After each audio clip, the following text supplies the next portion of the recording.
भगवत गीता। अक्सर हम सोचते हैं कि ये बस एक धार्मिक किताब है, पर ये उससे कहीं ज्यादा है, नहीं? बिल्कुल। ये तो जिंदगी जीने का एक तरीका बताती है। बिल्कुल हजारों साल पुरानी बातें, लेकिन आज भी उतनी ही रेलेवेंट। सही कहा। पर कई बार इसकी जो गहराई है, वो आम इंसान तक पहुंच नहीं पाती। हाँ, ये बात है। और यहीं पर मुझे लगता है स्वामी रामसुखदास जी की जो टीका है, गीता साधक संजीवनी, वो कमाल का काम करती है। ओ हाँ, बिल्कुल। ये गीता के गूढ़ संदेशों को ना रोजमर्रा की जिंदगी जीने वाले साधक के लिए बिल्कुल सिंपल। सुलभ बना देती है। एकदम। तो आज हम इसी संजीवनी नजरिए से गीता को समझने की कोशिश करेंगे। आपने बिल्कुल सही पॉइंट उठाया। स्वामी रामसुखदास जी मतलब 1904 से 2005 तक वो एक विलक्षण संत थे। हम्म। पूरी जिंदगी सिर्फ गीता के प्रचार प्रसार में लगा दी। हम्म। और सबसे अनोखी बात पता है क्या है? उन्होंने इसके लिए ना कोई आश्रम बनाया, ना कोई संस्था, ना कोई प्रॉपर्टी जोड़ी। अच्छा। हाँ, उनका पूरा जीवन ही गीतामय था। और गीता साधक संजीवनी उनकी इसी निस्वार्थ साधना का सबूत है। ये कोई मतलब ज्ञान दिखाने के लिए नहीं लिखी गई। ये तो एक आम साधक जो लाइफ की उलझनों से जूझ रहा है ना, उसके हाथ में जैसे टॉर्च थमाने जैसी है। भाषा सिंपल, पर बातें बहुत गहरी, सीधे दिल को छूती हैं। स्वामी जी कहते भी थे, तो और ये बात मुझे बहुत अच्छी लगती है, कि गीता में कोई भी श्लोक साधारण नहीं, हर श्लोक साधक के लिए संजीवनी है। बिल्कुल, हर श्लोक। ये बात ही अपने आप में कितनी प्रेरणा देती है। तो चलिए इस चर्चा में हम गीता के कुछ सेंट्रल आइडियाज को साधक संजीवनी की दृष्टि से देखते हैं। हाँ, जरूर। देखते हैं कि ये टीका हमें जिंदगी की राह पर चलने के लिए क्या प्रैक्टिकल गाइडेंस देती है। कहाँ से शुरू करें? शायद वहीं से जहाँ गीता शुरू होती है, अर्जुन की उलझन से। हाँ बिल्कुल, वो सबसे लॉजिकल स्टार्टिंग पॉइंट है। पहला अध्याय, अर्जुन विषाद योग। गीता साधक संजीवनी इसे सिर्फ एक कहानी नहीं मानती। अच्छा। सेंसिटिव इंसान का रिएक्शन हो सकता है जब उसे मुश्किल चॉइस करनी पड़े, जब ड्यूटी बहुत कठोर लगे। हाँ ये तो है। स्वामी जी की टीका इसी बात पर जोर देती है कि ऐसी सिचुएशन में घबरा जाना, कंफ्यूज हो जाना या रास्ता न सूझना, ये बहुत ह्यूमन है। ये कोई कमजोरी नहीं, बल्कि एक मोड़ है जहाँ से गाइडेंस की तलाश शुरू होती है। हाँ, और फिर अर्जुन वही करते हैं जो शायद हम सबको मुश्किल वक्त में करना चाहिए, वो मदद मांगते हैं। एग्जैक्टली। वो श्री कृष्ण के सामने अपनी हालत रखते हैं, और यहीं पे वो दूसरे अध्याय का फेमस श्लोक आता है ना, जहाँ अर्जुन कहते हैं कार्पणीय दोषोपहत स्वभावः पृच्छामि त्वां धर्म सम्मूढ़ चेतः यत् श्रेयः स्यात् निश्चितं ब्रूहि तन्मे शिष्यस्ते अहं शाधि मां त्वं प्रपन्नम। यही वाला। गीता साधक संजीवनी इस श्लोक को साधक के लिए पहला और सबसे जरूरी कदम मानती है।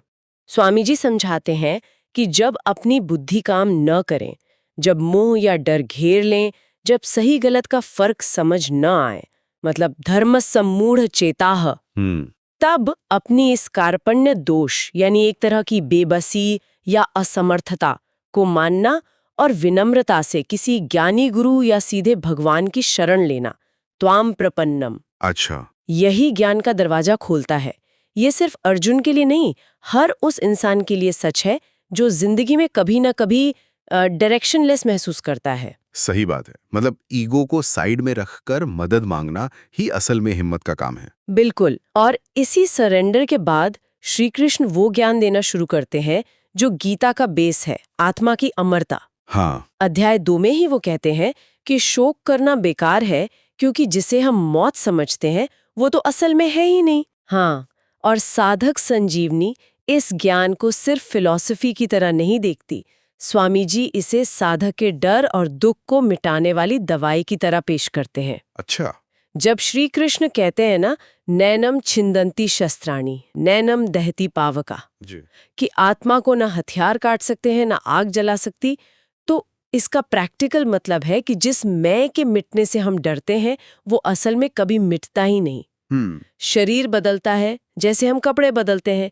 ये समझ मन को एक गहरी शांति और स्टेबिलिटी देती है, खासकर जब कोई नुकसान हो या कोई बिछड़ जाए। ये सिर्फ थ्योरी नहीं, बल्कि महसूस करने की बात है। तो ये समझना कि मैं शरीर नहीं आत्मा हूं, ये हमें दुख और डर से ऊपर उठाता है। ठीक है, लेकिन फिर सवाल आता है कि जिंदगी में काम कैसे करें, मतलब दुनिया में रहते हुए अपने कर्म कैसे करें। यहीं पर कर्म योग आता है ना? बिल्कुल। और गीता का कर्म योग जैसा साधक संजीवनी में समझाया गया है, वो किसी पहाड़ पर बैठे योगी के लिए ही नहीं है। अच्छा। वो हमारे आपके जैसे रोजमर्रा की जिंदगी जीने वालों के लिए है। इसका सबसे फेमस फॉर्मूला है अध्याय 2 का श्लोक 47। कर्मण्येवाधिकारस्ते मा फलेषु कदाचन मा कर्मफल हेतुर्भू मा ते संगोस्त्व कर्मणि। ये श्लोक तो शायद सबने सुना है कि कर्म करने में ही तुम्हारा अधिकार है, फल में कभी नहीं। हाँ, पर ये सुनने में जितना आसान लगता है ना। करने में उतना ही मुश्किल। हाँ। हाँ। तो साधक संजीवनी इसे प्रैक्टिकल कैसे बनाती है? स्वामी जी इस पे बहुत जोर देते हैं कि निष्काम कर्म का मतलब कोई बड़े बड़े यज्ञ या तप करना ही नहीं है। इसका मतलब है अपना छोटे से छोटा काम, चाहे वो ऑफिस का काम हो, घर की सफाई हो या किसी की मदद करना हो, उसे पूरी लगन और ईमानदारी से करना। ठीक है। लेकिन उसके नतीजे की चिंता में घुलना नहीं। फल अच्छा होगा या बुरा, सक्सेस मिलेगी या फेलियर, तारीफ होगी या बुराई, इन सब ख्यालों से अपने मन को फ्री रखना। अच्छा। साधक संजीवनी कहती है कि फल की इच्छा ही हमें बांधती है। जब हम फल की अटैचमेंट छोड़कर सिर्फ अपनी ड्यूटी पे फोकस करते हैं तो कर्म बोझ नहीं रहता, पूजा बन जाता है। और वो जो श्लोक का दूसरा हिस्सा है, माते संगोस्त्व कर्मणे, उसका क्या मतलब है? हाँ, उसका मतलब स्वामी जी समझाते हैं कि फल की चिंता छोड़ने का मतलब ये नहीं कि कर्म करना ही छोड़ दो, आलसी बन जाओ। नहीं, कर्म तो करना ही है, पर डिटैच्ड होकर, अनासक्त होकर। अच्छा, यानी कर्म करते हुए भी मन से उसके रिजल्ट से चिपकना नहीं है। ये बात शायद अध्याय 5 कर्म संन्यास योग में और क्लियर होती है, जहां संन्यास का सही मतलब समझाया गया है। हाँ, बिल्कुल। साधक संजीवनी यहाँ बहुत साफ करती है कि सच्चा संन्यास बाहरी कर्मों को छोड़ना नहीं है। तो फिर क्या है? वो है अंदर की आसक्ति और मैं कर रहा हूँ इस भाव का त्याग। आप दुनिया के सारे काम करते हुए भी सन्यासी हो सकते हैं, अगर आपका मन सम है, अगर आप कर्म और उनके फल भगवान को सौंपते हैं। स्वामी जी के हिसाब से घर परिवार में रहकर भी, अपना बिजनेस करते हुए भी इस इंटरनल संन्यास को फॉलो किया जा सकता है। ये गीता को बहुत प्रैक्टिकल बना देता है। कर्म के साथ साथ गीता में भक्ति पर भी जोर है। अध्याय 9 को तो राजविद्या राजगुह योग कहा गया है, मतलब सबसे ऊंचा और सीक्रेट ज्ञान। हाँ, राजविद्या। तो साधक संजीवनी भक्ति के रास्ते को कैसे दिखाती है? स्वामी जी भक्ति मार्ग को सबसे सिंपल, सबसे आसान और सबके लिए अवेलेबल मानते थे। साधक संजीवनी में वो गीता के इस पहलू को बहुत प्यार से सामने लाते हैं।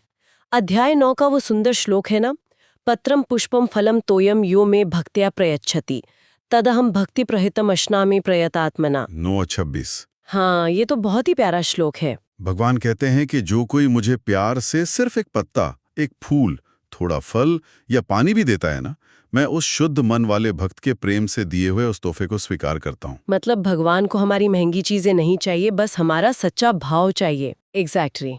साधक संजीवनी इसी बात पे जोर देती है कि भक्ति के लिए किसी खास क्वालिफिकेशन, पैसे या सामान की जरूरत नहीं है। अच्छा। जरूरत है सिर्फ सच्चे दिल की, प्यार की, सरेंडर की।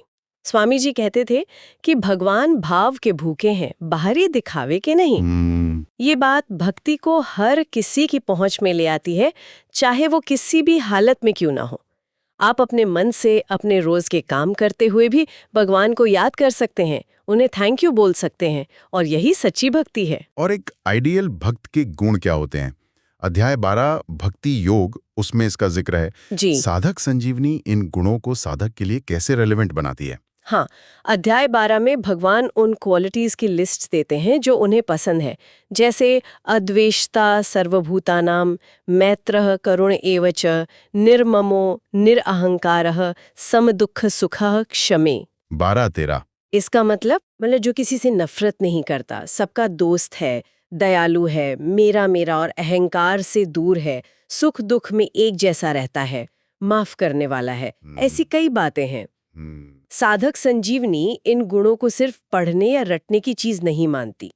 स्वामी जी इन्हें साधक के लिए प्रैक्टिकल गोल्स की तरह रखते हैं कि हमें रोज कोशिश करनी चाहिए कि हम में ये गुण धीरे धीरे आएं। अच्छा, एक तरह से कैरेक्टर बिल्डिंग का गाइड। हाँ, बिल्कुल। ये गुण ही हमें अंदर की शांति और भगवान के करीब ले जाते हैं। तो हमने देखा कि कैसे ज्ञान, आत्मा की अमरता वाली बात, कर्म बिना अटैचमेंट के, और भक्ति सिंपल प्यार भरी, ये तीनों रास्ते साधक संजीवनी के नजरिए से जुड़े हुए हैं और साधक को जिंदगी में हेल्प करते हैं। हाँ, इंटरकनेक्टेड है। और इन सब का निचोड़, मतलब गीता का फाइनल मैसेज, वो अध्याय 18 में आता है। हाँ, गीता के उपदेश का जो क्लाइमैक्स है वो भगवान के उस आश्वासन भरे कॉल में है, जिसे गीता का मतलब फाइनल और एसेंस वाला मैसेज माना जाता है।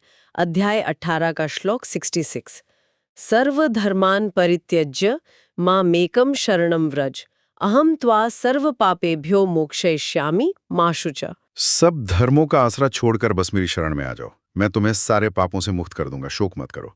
सुनने में ये बहुत पावरफुल लगता है, पर साधक संजीवनी इसका मतलब एक आम साधक के लिए कैसे समझाती है? क्या इसका मतलब है सबको छोड़ देना है? नहीं, साधक संजीवनी इस श्लोक को डराने वाले ऑर्डर की तरह नहीं देखती, बल्कि भगवान के परम प्रेम और गारंटी के रूप में पेश करती है। अच्छा।